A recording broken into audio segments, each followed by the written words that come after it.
I'm Art Baker.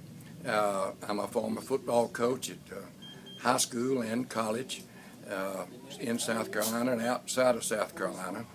But I'll never forget, I was in the Army in 1953 and 55, and every Saturday I could get out of my duties at the Fort Jackson. I would come over and start getting to know Charlie and Mr. Jake Todd and George.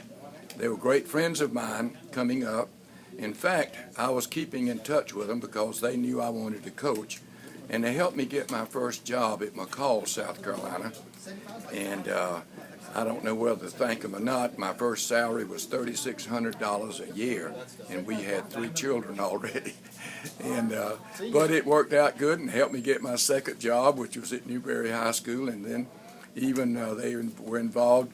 Charlie and George were both involved in getting my job at Eau Claire High School.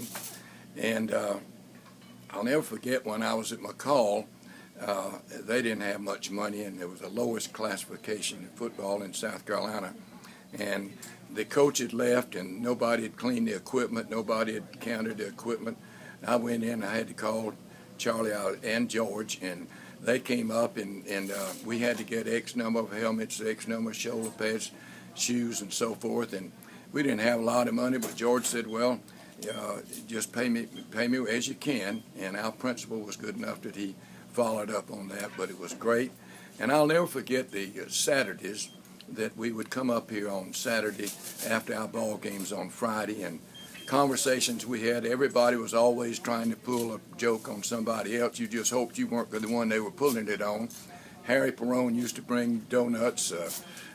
Coach McGuire used to come up quite a bit.